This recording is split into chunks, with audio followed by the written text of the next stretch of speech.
ตำราสู่ความสำเร็จและเนื้อหาพิเศษจากเรา The Library Premium Content รับชมทั้ง2ช่องทางได้แล้ววันนี้ทั้ง YouTube Membership และ www.thelibrarylearn.com เพราะการเรียนรู้จะทำให้คุณ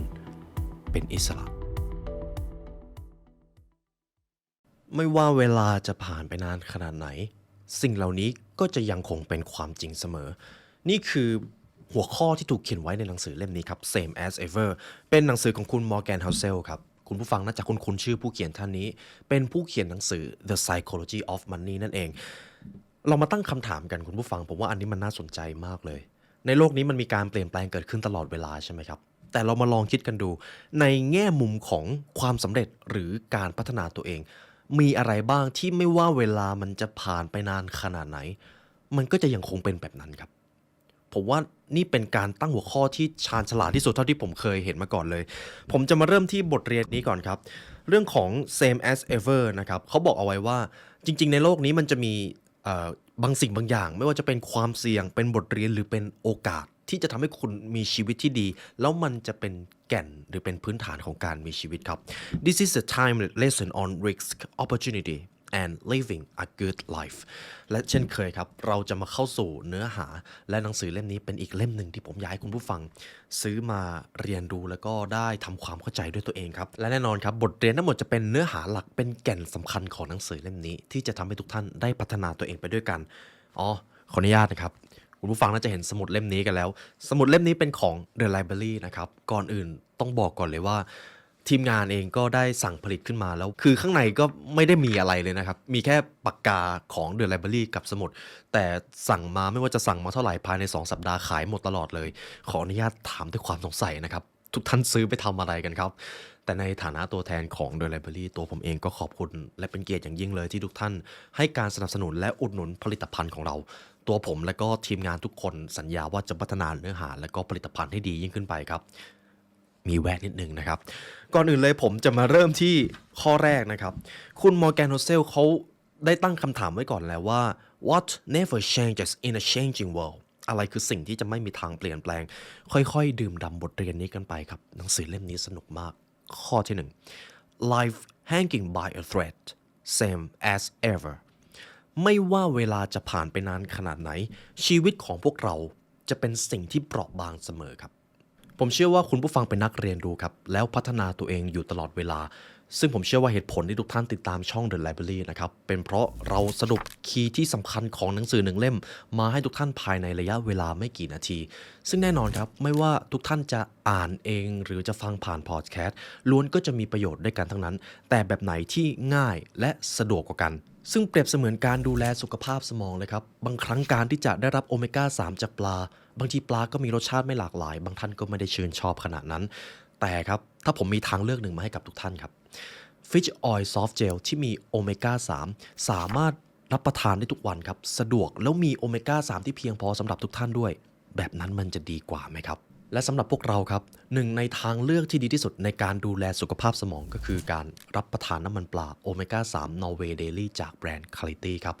ซึ่งสมองครับต้องใช้ประโยชน์จากกรดไขมันโอเมก้า3ที่มี EPA และ DHA ซึ่งเขาจะบำรุงหรือเพิ่มประสิทธิภาพการทำงานของสมองคุณผู้ฟังที่ใช้ความคิดเยอะใช้สมองหนักเราต่างต้องการเพื่อนร่วมทางที่จะดูแลสุขภาพสมองของเราและ Quality พร้อมที่จะเป็นส่วนหนึ่งในการเดินทางครับสะดวกรับประทานง่ายและที่สำคัญครับไม่มีกลิ่นคาวเลยครับโดยคุณผู้ฟังครับสามารถสั่งซื้อผลิตภัณฑ์โอเมก้า3 Norway Daily ได้ที่ www.clarity.asia/thelibrarypodcast ครับหรือจะคลิกลิงก์ข้างล่างนี้ก็ได้นะครับทุกท่านสามารถซื้อผลิตภัณฑ์นี้ได้เลยขอให้ Clarity ร่วมเป็นส่วนหนึ่งในการเรียนรู้ของพวกเราครับคุณผู้ฟังคิดว่าชีวิตของเรามันมีอะไรเปลี่ยนแปลงกันเยอะใช่ไหมครับมันจะเปรียบได้แบบนี้เลยครับชีวิตของเราทุกคนทั้งตัวคุณผู้ฟังหรือตัวผมเองต่างแขวนอยู่บนเส้นได้ครับมันอาจจะหายไปเลยก็ได้เราอาจจะตายเมื่อไหร่ก็ไม่รู้หรือเราอาจจะได้เจอโชคดีหรือโชคร้ายอะไรก็ไม่รู้ซึ่งเราแทบจะไม่สามารถคาดการณ์ได้เลยจึงเป็นที่มาของหัวข้อนี้ครับ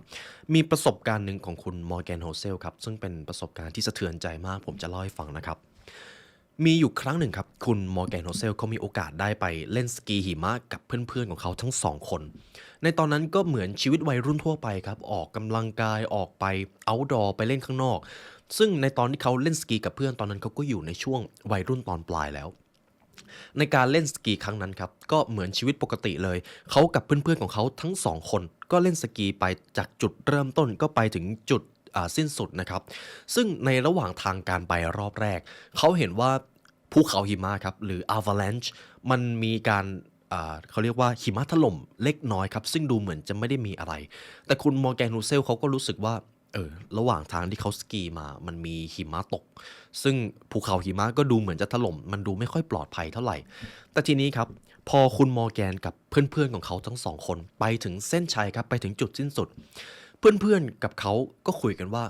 เราเพิ่งเล่นมาได้ถึงจุดสิ้นสุดเราวนกลับไปอีกรอบไหมไหนๆก็ยังเหลือเวลาอยู่แต่ทีนี้ครับคุณมอร์แกนโฮเซลเขาบอกว่าไม่รู้เป็นเพราะอะไรเขาตัดสินใจที่จะปฏิเสธไม่ไป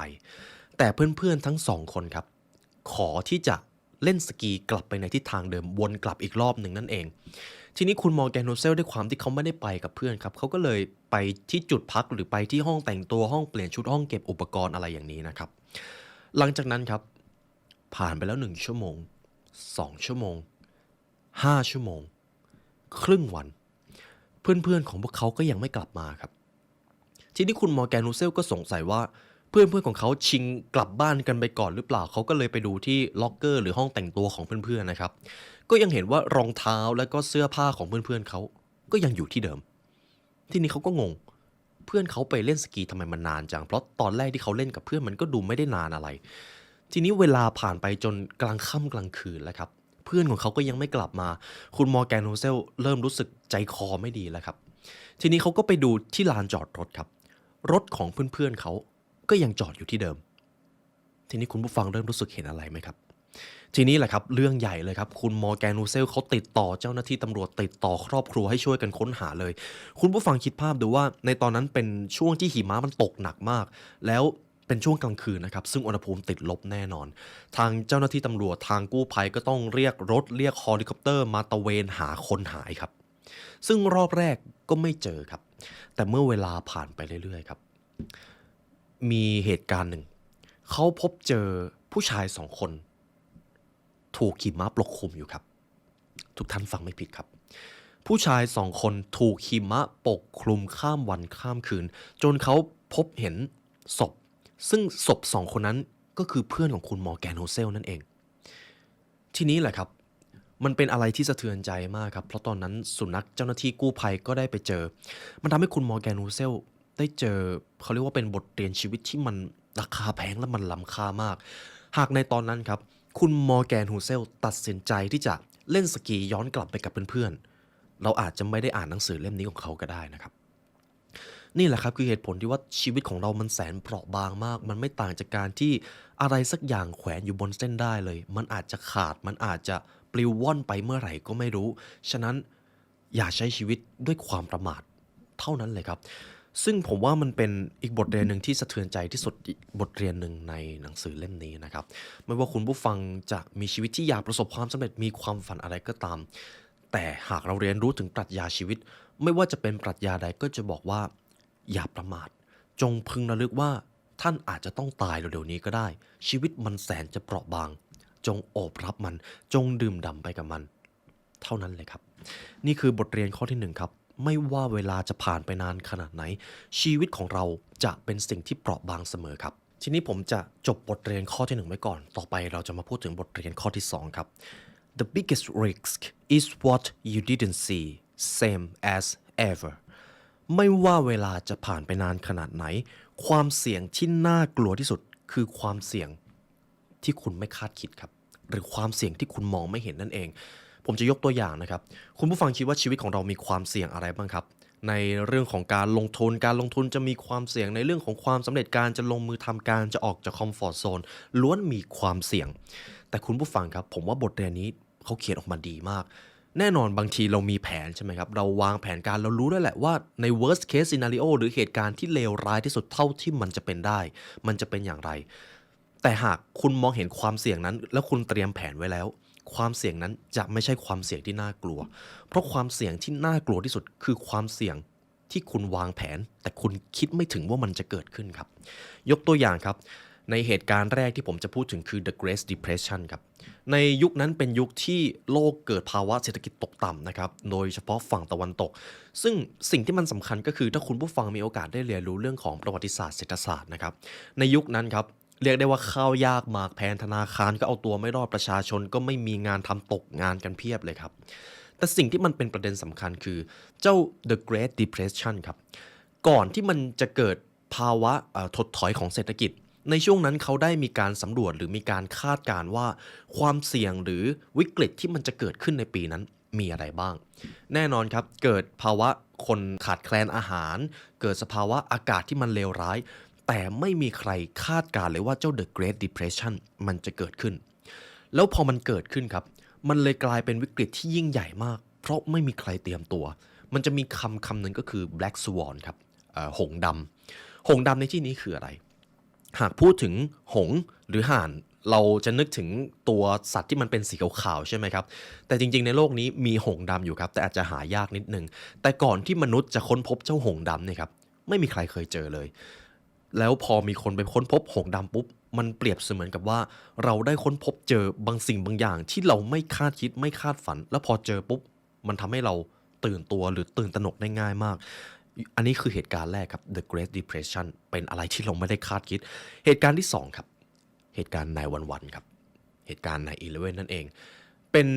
ช่วงเวลาที่กลุ่มก่อการร้ายนะครับเอาเครื่องบินไปชนบริเวณ3จุดซึ่งจุดที่น่ากลัวที่สุดก็คือตึก World Trade Center นั่นเองซึ่งทุกท่านครับหากเราพูดถึงเรื่องนี้ไม่ว่าเวลาจะผ่านไปนานในขนาดไหนเราก็ยังจดจำเหตุการณ์9/11ได้เสมอแล้วมันเป็นวิกฤตที่ร้ายแรงมากเพราะไม่มีใครคาดคิดว่าสิ่งนี้มันจะเกิดขึ้นไม่มีใครคาดคิดแน่ๆครับว่าวันหนึ่งเราไปเดิน World Trade Center แล้วเครื่องบินจะมาชนไม่มีใครคิดครับแล้วพอมันเกิดขึ้นมันเป็นอย่างไรครับมันกลายเป็นโศกนาฏกรรมที่ยิ่งใหญ่ที่สุดของโลกใบนี้จะว่าอย่างนั้นก็ได้เหตุการณ์ที่3ครับ World War II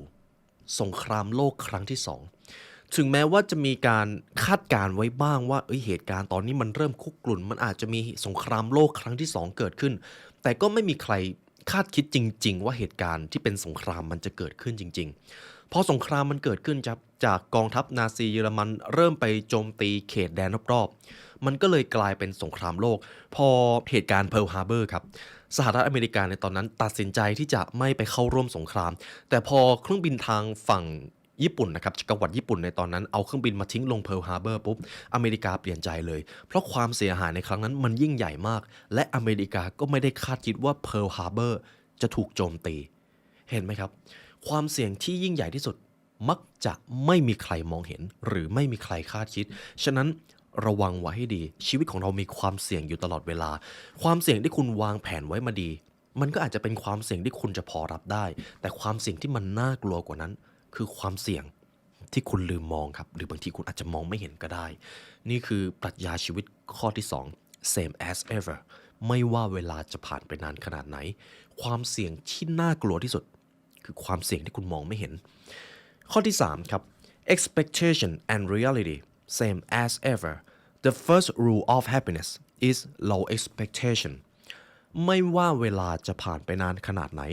ความคาดหวังที่น้อยจะมาพร้อมกับความสุขที่มันเพิ่มสูงขึ้นเป็นที่มาของคำว่า low expectation ครับ expectation แปลว่าความคาดหวังนะครับคือต้องยอมรับว่าเมื่อความคาดหวังของเราสูงขึ้นบางที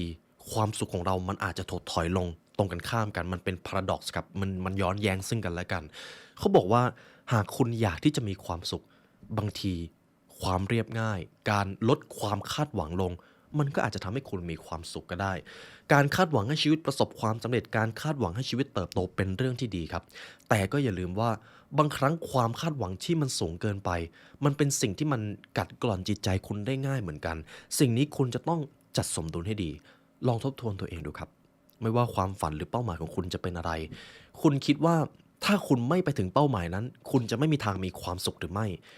หากมันเป็นแบบนั้นครับแสดงว่าความคาดหวังของเรากำลังเป็นพิษหรือกำลังเป็นสิ่งที่กลับมาทิ่มแทงเราเองเพราะความสุขมันอยู่รอบตัวครับข้อนี้เราพูดถึงความสุขกันเลยบทเรียนข้อที่4ครับ Stories are always more powerful than statistics same as ever ไม่ว่าเวลาจะผ่านไปนานขนาดไหนเรื่องเล่าหรือเรื่องราวจะทรงพลังกว่าสถิติหรือตัวเลขเสมอครับผมว่าข้อนี้น่าสนใจมากคุณผู้ฟังเชื่อไหมครับว่าคนที่เป็นผู้นำระดับโลกคนที่สามารถสร้างการเปลี่ยนแปลงในระดับโลกได้ล้วนเป็น storyteller ครับคือนักเล่าเรื่องนั่นเองผมจะยกตัวอย่างผู้ชายท่านหนึ่งอดอล์ฟฮิตเลอร์คุณผู้ฟังเคยสงสัยไหมครับทำไมผู้ชายคนเดียวสามารถระดมพลสร้างแรงบันดาลใจ empower ให้คนเยอรมันมาทำสงครามโลกได้หากคุณผู้ฟังมีโอกาสได้ไปดูการกล่าวสุนทรพจน์หรือการพูดในที่สาธารณะของอดอล์ฟฮิตเลอร์นะครับเขาเป็นผู้ชายคนหนึ่งที่บางทีก็ดูเหมือนจะไม่ได้มีเหตุผลอะไรเลยแต่เรื่องราวที่เขาเอามาพูดครับมันทำให้คนเยอรมันรู้สึกได้อย่างลึกซึ้งครับเช่นอดอล์ฟฮิตเลอร์ในตอนนั้นครับรู้ว่าเยอรมันที่แพ้สงครามโลกครั้งที่หนึ่งจริงๆแล้วเราสามารถเอาชนะได้แต่เราถูกทรยศซึ่งมันเป็นสิ่งที่อยู่ในใจของคนเยอรมันมานานแล้วแต่อดอล์ฟฮิตเลอร์สามารถเล่าเรื่องราวให้ผู้คนตื่นรู้ได้อีกครั้งหนึ่งครับหรืออีกตัวอย่างหนึ่งมาร์ตินลูเทอร์คิงครับจะมีอยู่เหตุการณ์หนึ่งซึ่งเป็นเหตุการณ์คลาสสิกระดับโลกในตอนนั้นครับมาร์ตินลูเทอร์คิงครับมีความปรารถนาที่จะสร้างความเท่าเทียมกันเพราะในตอนนั้นครับการเหยียดเชื้อชาติการเหยียดสีผิวมันรุนแรงมากรุนแรงถึงขนาดที่ว่าถ้าคุณเป็นคนผิวสีในยุคนั้นโอกาสที่คุณจะมีชีวิตแบบคนปกติแทบเป็นศูนย์เลยครับหากเทียบกับคนผิวขาวและในตอนนั้นครับคุณมาร์ตินลูเทอร์คิงก็ไปกล่าวสุนทรพจน์ซึ่งเป็นฮอลล์ใหญ่เลยผมจำไม่ได้ว่าสถานที่ไหนในตอนนั้นเขาก็หยิบสคริปต์ครับหรือแบบโครงร่างที่ว่าจะพูดอะไรในตอนนั้นเขาก็อ่านสักพักหนึ่งมีคนตะโกนขึ้นมาว่ามาร์ตินลูเทอร์พูดในสิ่งที่นายปรารถนาจริงๆออกมาเลยพูดในสิ่งที่นายอยากจะพูดให้ผู้คนได้ยินสิซึ่งในตอนนั้นคุณมาร์ตินลูเทอร์คิงก็ลังเลครับแต่สักพักหนึ่งเขาก็ปิดสคริปต์แล้วก็มองหน้าประชาชนทุกคนแล้วก็พูดว่า I have a dream ข้าพเจ้ามีความฝันข้าพเจ้ามีความฝันว่าสักวันหนึ่งโลกนี้จะมีแต่ความเท่าเทียมข้าพเจ้ามีความฝันว่าสักวันหนึ่งคนผิวดำจะสามารถอยู่ร่วมกับคนผิวขาวได้อย่างสันติสุขนี่คือสิ่งที่คุณมาร์ตินลูเทอร์คิงพูดประมาณนี้นะครับผมจำประโยคที่แน่นอนไม่ได้แต่สิ่งที่เขาพูดมันมาจากความรู้สึกของเขาจริงๆมันคือสตอรี่ครับมันไม่ใช่สถิติหรือมันไม่ใช่สคริปต์ที่เขาร่างขึ้นมาแต่มันคือสตอรี่และความฝันที่เขามีมาลึกๆแล้วนั่นแหละครับเป็นช่วงเวลาที่เขาได้ปลุกระดมให้ผู้คนเห็นคุณค่าถึงความเท่าเทียมของความเป็นมนุษย์และมันก็กลายเป็นตำนานมาจนถึงทุกวันนี้ฉะนั้นครับไม่ว่าเวลาจะผ่านไปนานขนาดไหนเรื่องราวจะทรงพลังกว่าสถิติเสมอ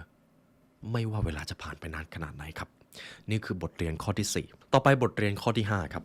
Calm plants the seed of crazy same as ever ไม่ว่าเวลาจะผ่านไปนานขนาดไหนความชะล่าใจจะเป็นบ่อเกิดแห่งหายนะครับความประมาทจะนำมาซึ่งหายนะนั่นเองคือผมว่าคุณมอร์แกน โฮเซลก็เขียนข้อนี้ไว้ดีครับคำว่าคามหรือคำว่าความชะล่าใจหลายครั้งเวลาคนคนหนึ่งประสบความสำเร็จจากที่เมื่อก่อนทำงานหนักจากที่เมื่อก่อนเป็นคนระแวดระวังภัยแต่พอประสบความสำเร็จเมื่อเติบโตมาถึงจุดหนึ่งเสพสุขจนสำราญครับหรือปล่อยให้ตัวเองหลงระเริงไปกับความสุขระยะสั้นจนท้ายที่สุดเขาก็เริ่มมารู้ว่ามันมีปัญหาบางอย่างที่เกิดขึ้นแล้วเขาไม่แม้แต่จะมองมันด้วยซ้ำจนสุดท้ายนั้นปัญหาจากความชะล่าใจมันจะค่อยๆเริ่มก่อตัวใหญ่ขึ้นใหญ่ขึ้นยกตัวอย่างครับ Subprime Crisis ครับในตอนนั้น Subprime Crisis นะครับผมจะอธิบายง่ายๆเลยก็คือในตอนนั้นเป็นยุคที่ธนาคารกล้าที่จะปล่อยสินเชื่อให้กับคนที่ไม่ได้มีฐานะทางการเงินที่ดีแต่เอาสินเชื่อนั้นไปซื้อบ้านได้ซึ่งปกตินะครับการที่จะปล่อยสินเชื่อให้คนไปซื้อบ้านก็จะต้องคัดกรองคนที่มากู้ดีๆใช่ไหมครับแต่ในตอนนั้นครับมีความเชื่อกันว่าบ้านเป็นทรัพย์สินที่มันแข็งแกร่งไม่มีทางที่มันจะล้มง่ายๆเขาก็เลยตั้งซับไพรม์ขึ้นมาซับก็คือเป็นรองครับพรามก็คือหลักก็คือคนที่มากู้เป็นซับไพรม์ไม่ใช่ลูกค้าที่ชั้น1แต่จะเป็นลูกค้าชั้น2ชั้น3แต่ทีนี้แหละครับด้วยความที่ชะล่าใจคิดว่าปล่อยไปก็ไม่มีอะไรหรอกปล่อยสินเชื่อบ้านไปยังไงคนก็จะต้องมีบ้านอยู่แล้วพอคนเริ่มไม่ได้ตระหนักถึงสิ่งนี้มีแค่น้อยคนครับที่จะมองออกว่ามันอาจจะเกิดวิกฤตฟองสบู่แตกก็ได้แต่เหมือนข้อที่แล้วเลยครับความเสี่ยงที่น่ากลัวที่สุดคืออะไรครับ คือความเสี่ยงที่มองไม่เห็นพอธนาคารปล่อยกู้ไปเรื่อยๆแต่ลืมไปว่าคนที่เขาปล่อยกู้ให้เป็นคนที่ไม่ได้มีฐานะทางการเงินอาจจะไม่ได้มีความสามารถในการผ่อนชำระได้จนท้ายที่สุดเกิดการติดหนี้แล้วไม่ได้ผ่อนชำระธนาคารทำอย่างไรครับไม่มีเงินเข้ามาในองค์กรไม่ได้มีเงินเข้ามาในบัญชีธนาคารทีนี้พอไม่มีเงินระบบเศรษฐกิจครับเงินมันก็ไม่ได้หมุนพอเงินมันหมุนช้าลงไปเรื่อยๆคนเริ่มซื้อบ้านแต่ไม่มีเงินผ่อนบ้านธนาคารก็ไปยึดพอธนาคารยึดจะขายบ้านต่อก็ขายไม่ได้เพราะคนไม่มีเงินมาซื้อบ้านทีนี้แหละครับหายนะครับนี่คือเรื่องเล่าคร่าวๆของซับไพรม์ครับฉะนั้นความประมาทหรือความชะล่าใจจะเป็นบ่อกเกิดแห่งหายนะเสมอ same as ever ครับไม่ว่าเวลาจะผ่านไปนานขนาดไหนบทเรียนข้อที่6 Tiny things will compound to extraordinary things same as ever ไม่ว่าเวลาจะผ่านไปนานขนาดไหนสิ่งเล็กน้อยหากมันเกิดขึ้นหรือถูกกระทำซ้ำๆมันจะกลายเป็นสิ่งที่ยิ่งใหญ่กว่าที่คุณจะจินตนาการ same as ever ครับไม่ว่าจะเป็นความสำเร็จหรือความล้มเหลวหลายครั้งครับมันถูกสร้างขึ้นจากสิ่งเล็กๆที่คุณตัดสินใจกระทำซ้ำๆครับเป็นเรื่องของวินัยชีวิตเลยความล้มเหลวครับยกตัวอย่างเช่นหากวันนี้คุณกินอาหารที่ไม่ดีต่อสุขภาพคุณเริ่มกินน้ำตาลที่มันสูงวัน2วันแรกคุณอาจจะไม่ได้เห็นผลลัพธ์อะไรแต่เมื่อคุณทำแบบนั้นซ้ำๆเข้าไปเป็น1เดือนเป็น1ปีเป็นครึ่งปีเป็น1ทศวรรษคุณจะเริ่มเห็นถึงความบกพร่องในการใช้ชีวิตของตัวเองปัญหาสุขภาพจะเริ่มเข้ามาถาโถมคุณจะเริ่มไม่มีความสุขจากการที่คุณรับอาหารที่มันไม่ดีเข้ามาและประเด็นสำคัญคือหากในตอนเช้าคุณเริ่มต้นด้วยเชื้อเพลิงที่มันไม่ดีต่อคุณภาพชีวิตมันก็มีแนวโน้มสูงว่าวันนั้นคุณก็จะไม่ดูแลสุขภาพไปทั้งวันในช่วงเที่ยงคุณก็อาจจะไปกินฟาสต์ฟู้ดคุณจะเริ่มไม่ออกกำลังกายแล้วเพราะตอนเช้าคุณก็ไม่ได้กินอาหารดีอะไรเห็นไหมครับโมเมนต์เล็กๆที่ดูเหมือนไม่มีอะไรแต่เมื่อมันทบทวีขึ้นไปเรื่อยๆมันก็กลายเป็นหายนะได้เรื่องของความสำเร็จก็ไม่ต่างกันผมจะพูดถึงดอกเบี้ยทบต้นครับอัลเบิร์ตไอน์สไตน์เขาบอกเอาไว้ว่าสิ่งมหัศจรรย์สิ่งที่8ของโลกก็คือดอกเบี้ยทบต้นเนี่ยแหละครับคุณผู้ฟังผมมีเรื่องเล่าเรื่องหนึ่งก็คือมีชาวนาคนหนึ่งได้ไปขออะไรสักอย่างกับกษัตริย์ชาวนาคนนั้นขอกษัตริย์อย่างหนึ่งก็คือผมขอเม็ดข้าวเพิ่มแบบทวีคูณ2ตามจำนวนเม็ดข้าวที่มีในแต่ละช่องคุณผู้ฟังลองคิดดูว่ามันจะมีตารางมาคอสวางอยู่หน้าพระราชาครับแล้วชาวนาคนนั้นก็บอกว่าเนี่ยหากช่องแรกคือเม็ดข้าว1เม็ดช่องที่2ผมก็ขอเม็ดข้าว2เม็ดส่วนช่องที่3ผมก็ขอเม็ดข้าว4เม็ดพระราชาก็งงจะขอไปทำอะไรแล้วก็บอกว่าเจ้านี่มันตลกจริงๆเลยขออะไรง่ายๆแบบนี้แต่ทำไปเรื่อยๆครับช่องที่64มันเกิดสิ่งมหัศจรรย์ของดอกเบี้ยทบต้นครับไม่เชื่อคุณผู้ฟังลองหยิบเครื่องคิดเลขแล้วก็พิมพ์ตัวเลขสักตัวแล้วก็คูณ2ไปเรื่อยๆคุณแค่กดไป30หรือ40ครั้งคุณก็จะเริ่มเห็นผลลัพธ์ที่มันทวีคูณอย่างมหาศาลฉะนั้นสิ่งเล็กๆน้อยๆที่เป็นความสำเร็จเมื่อคุณทำซ้ำแล้วซ้ำเล่ามันก็จะกลายเป็นความสำเร็จที่ยิ่งใหญ่ได้เช่นกันในชีวิตความสำเร็จครับในวันแรกที่คุณเริ่มต้นอ่านหนังสือเริ่มต้นพัฒนาตัวเองเชื่อเลยครับไม่มีอะไรเปลี่ยนไปเลยหลังจากที่ทุกท่านฟังคลิปนี้จบไม่มีอะไรเปลี่ยนไปเลยครับแต่เมื่อคุณเริ่มพัฒนาตัวเองฟังพอดแคสต์ดีๆอ่านหนังสือดีๆคุณเริ่มทำแบบนั้น1สัปดาห์คุณจะเริ่มรู้สึกดีกับการเติบโตผ่านไป1เดือนคุณจะเริ่มมองเห็นความจริงในการมีชีวิตคุณจะเริ่มมองชีวิตด้วยความเข้าใจมากขึ้นผ่านไป1ปีคุณจะเริ่มมีความฝันที่มันใหญ่ขึ้นคุณจะเริ่มมองเห็นความเป็นไปได้ที่มันกว้างมากขึ้นผ่านไป1ทศวรรษความสำเร็จจะเป็นสิ่งที่เกิดขึ้นกับชีวิตของคุณครับเพราะการเริ่มต้นจากการเรียนรู้ในวันแรกๆที่มันดูเหมือนจะไม่มีอะไรเกิดขึ้นเลยฉะนั้นไม่ว่าเวลาจะผ่านไปนานขนาดไหนหากสิ่งเล็กน้อยเมื่อมันถูกทำซ้ำๆมันจะกลายเป็นสิ่งที่ยิ่งใหญ่เสมอครับ same as ever บทเรียนข้อที่7ครับ A success on steroids quickly become a terrible same as ever ไม่ว่าเวลาจะผ่านไปนานขนาดไหนความสำเร็จที่มันรวดเร็วจะมาพร้อมกับหายนะข้อนี้ตรงตัวครับสิ่งหนึ่งที่ผมกลัวที่สุดอย่างหนึ่งในชีวิตก็คือความสำเร็จที่มันเกิดมาเร็วเกินไปในโลกนี้ไม่มี miracle moment สำหรับความสำเร็จครับหรือไม่มีความสำเร็จใดที่ถูกสร้างขึ้นได้ภายในข้ามวันมันถูกสร้างกันมาเป็นปีๆครับแต่ความสำเร็จอะไรก็ตามเช่นวันนี้คุณถูกลอตเตอรี่10ล้านเลยจากที่คุณไม่เคยมีเงินมาก่อนคุณผู้ฟังคิดว่าคุณสามารถรักษาเงินนั้นไว้ได้หรือเปล่าครับ บางท่านก็อาจจะได้ครับแต่สำหรับคนส่วนใหญ่เขาคิดว่าเขาทำได้แต่เมื่อถึงเวลาจริงๆในงานวิจัยนะครับเขาเริ่มทำการสำรวจเลยว่าเวลาคนที่ไม่ได้มีฐานะอยู่ดีๆถูกลอตเตอรี่เขาจะกลายเป็นคนที่มั่งคั่งไปทั้งชีวิตเลยหรือเปล่าคำตอบนะครับไม่ครับเพราะการที่จะรักษาความมั่งคั่งมันคือเรื่องของวุฒิภาวะซึ่งวุฒิภาวะทางใจนะครับมันจะต้องค่อยๆสร้างแต่เมื่อได้ความสำเร็จแซงหน้าวุฒิภาวะเขาจะไม่รักษาความสำเร็จนั้นเขาจะเอาเงินไปใช้จ่ายสุรุ่ยสุร่ายเขาอาจจะเอาไปเล่นการพนันเขาอาจจะไปซื้อหนี้สินแล้วท้ายที่สุดคนที่ถูกลอตเตอรี่คนนั้นก็มีแนวโน้มที่จะก่อหนี้เพิ่มเพราะไม่สามารถลดระดับไลฟ์สไตล์ของตัวเองลงมาได้ฉะนั้นสิ่งนี้น่ากลัวครับ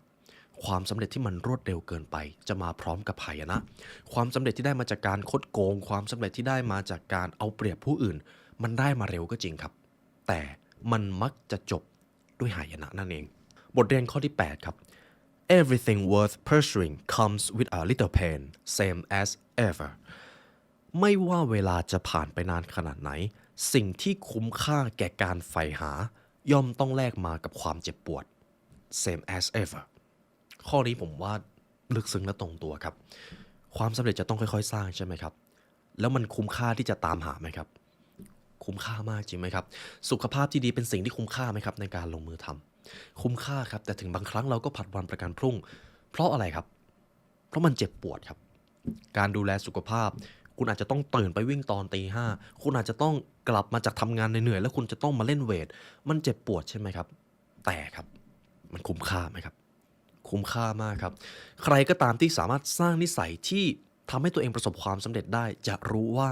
นิสัยที่ดีมันสร้างยากเพราะบางครั้งมันต้องแลกมากับความเจ็บปวดส่วนนิสัยที่ไม่ค่อยดีเช่นใช้ชีวิตไปวันๆไถโซเชียลมีเดียดูอะไรก็สักอย่างฆ่าเวลานะครับมันทำได้ง่ายครับมันไม่ได้เจ็บปวดอะไรเลยแต่มันก็ไม่ได้ทำให้ชีวิตของคุณพัฒนาขึ้นด้วยเช่นกันฉะนั้นต้องยอมรับครับความสำเร็จมันทำได้ยากกว่าความล้มเหลวครับมันทำได้ยากกว่ามากๆด้วย แต่เพราะมันยากเนี่ยแหละครับมันถึงคุ้มค่าเพราะความสำเร็จมันยากเนี่ยแหละครับมันเลยทำให้เราอยากตื่นขึ้นมาแล้วใช้ชีวิตเพราะถ้ามันง่ายครับชีวิตเราจะไม่ได้มีความหมายอะไรเลยฉะนั้นข้อนี้ครับสิ่งที่คุ้มค่าแก่การใฝ่หาและลงมือทำย่อมต้องแลกมากับความเจ็บปวดแต่เชื่อเถอะครับมันคุ้มค่า same as ever ข้อที่9ครับ nothing more persuasive than what you have experienced firsthand same as everไม่ว่าเวลาจะผ่านไปนานขนาดไหนไม่มีอะไรสอนคุณได้ลึกซึ้งจนกว่าคุณจะพบเจอประสบการณ์นั้นด้วยตัวเอง same as ever ครับคือข้อนี้ทำให้ผมนึกถึงประสบการณ์หลายอย่างมากที่ว่าเรามักจะเคยได้ยินหรือได้เรียนรู้บทเรียนอะไรต่างๆมาเนิ่นนานแล้วแต่เรากลับไม่เคยเอาไปใช้จริงหรือไม่เคยไปประสบพบเจอด้วยตัวเองจนสุดท้ายเราจะไม่จดจำบทเรียนเหล่านั้นจนกว่าเราจะเจอจริงๆผมจะยกตัวอย่างบทเรียนหนึ่งในชีวิตของผมนะครับ ในตอนที่ผมยังเด็กๆนะครับคุณพ่อคุณแม่คุณตาคุณยายของผมจะสอนอยู่เสมอว่าเลือกเพื่อนคบนะลูกคือผมเชื่อว่าคุณผู้ฟังหลายท่านก็อาจจะถูกสอนมาแบบนี้เหมือนกันแต่ถามว่าตอนเป็นเด็กเราฟังกันไหมครับเราก็ไม่ค่อยฟังหรอกครับเราไม่ค่อยจะเลือกเพื่อนคบเราก็คบเพื่อนตามภาษาเด็กๆแต่พอเมื่อเริ่มเติบโตขึ้นเริ่มรู้แล้วว่ามนุษย์ไม่ได้มีด้านสว่างหรือไม่ได้มีด้านมืดเพียงอย่างใดอย่างเดียวฉะนั้นแล้วการเลือกเพื่อนคบให้ดีมันมีผลต่อความสำเร็จมากคุณจะเริ่มรู้สิ่งนี้ด้วยตัวเองแล้วสักพักคุณจะเลือกเพื่อนคบเองโดยที่ในตอนแรกๆคุณพ่อคุณแม่บอกเราก็ไม่ค่อยฟังแต่พอเราเจอด้วยตัวเองเท่านั้นแหละครับเรารู้เลยว่าเราต้องเลือกเพื่อนคบอันนี้เป็นอีกตัวอย่างหนึ่งที่เป็นตัวอย่างคลาสสิกในชีวิตผมหรืออีกตัวอย่างหนึ่งเรื่องของการลงทุนครับคุณผู้ฟังก็อาจจะเรียนรู้แล้วว่าการลงทุนนั้นดีอย่างนั้นดีอย่างนี้การลงทุนจะทำให้ได้ผลกำไรจะทำให้เรามีความมั่งคั่งในช่วงบั้นปลายแต่เชื่ออะไรไหมครับจริงๆคนส่วนใหญ่นะครับพอตั้งใจที่จะไปลงทุนจนเริ่มเรียนรู้ที่จะขาดทุนจริงๆเท่านั้นแหละช่วงเวลานั้นแหละครับจะเป็นช่วงเวลาที่เขารู้ว่าจะต้องมีกลยุทธ์การลงทุนแบบไหนถึงจะเหมาะกับตัวเองนี่แหละครับพบเจอกับประสบการณ์จริงด้วยตัวเองผมว่าข้อนี้ลึกซึ้งบทเรียนที่คุณผู้ฟังฟังผมอยู่ตั้งแต่ต้นคลิปมาจนถึงตอนนี้จะไม่มีบทเรียนไหนที่สอนคุณได้ลึกซึ้งเท่ากับประสบการณ์ที่คุณเอาไปพบเจอด้วยตัวเอง same as ever ครับบทเรียนข้อที่10ครับ long and clear vision always win same as ever ผู้ที่มีเป้าหมายและวิสัยทัศน์ที่ยาวไกลจะเป็นผู้ชนะเสมอครับ ชีวิตของเราจะต้องมีเป้าหมายใช่ไหมครับซึ่งแน่นอนครับบางท่านก็อาจจะบอกว่าไม่ต้องมีก็ได้แต่สิ่งหนึ่งที่ผมได้ค้นพบคือไม่ว่าจะเป็นตำราความสำเร็จในเล่มไหนก็ตามถ้าคุณผู้ฟังไปเปิดอ่านจะต้องมีข้อนี้เสมอจงมีเป้าหมายในชีวิตจงมีวิสัยทัศน์ในชีวิตที่แจ่มชัดและยาวไกลเพราะนั่นคือสิ่งที่จะกำหนดว่าคุณจะใช้ชีวิตไปถูกทิศทางหรือไม่คุณอาจจะมีแผนการและบางครั้งมันก็จะไม่ได้มีอะไรเป็นไปตามแผนทุกอย่างแต่คุณจะต้องมีแผน